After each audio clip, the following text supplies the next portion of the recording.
E whakapau kahana te tohunga tumau a Grant Kitchen, ki te awhi, ki te tautoko hoki, i ngā kaimahi hauora, kei te haputa o te whawhai, ki te mate korona.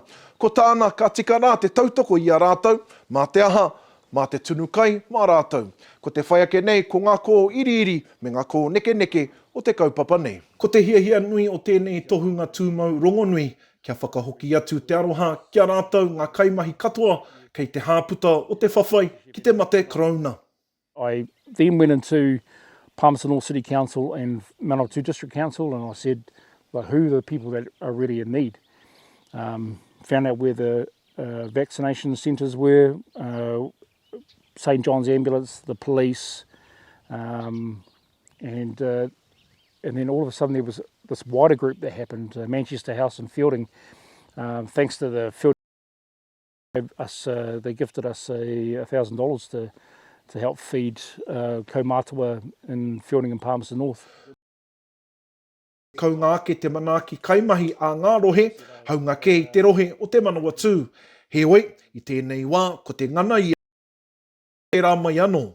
They weren't really recognised, and for me, after talking to my friend Rewe Spraggan, what he was doing with essential workers last year up in Tamakimikoto, I thought, well, we got to do this here.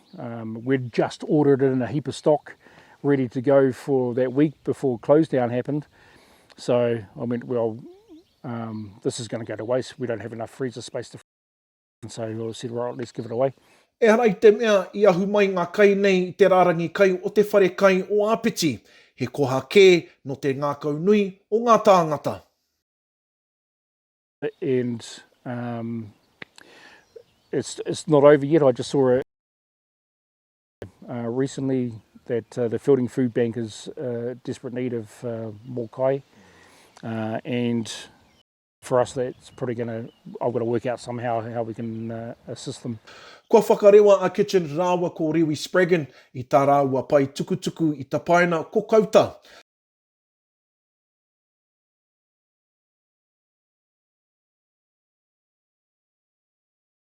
E āhei ai te whakātu kiria.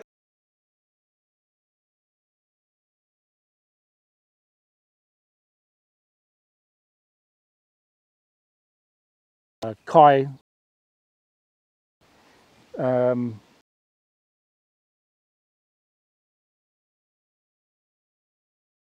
back to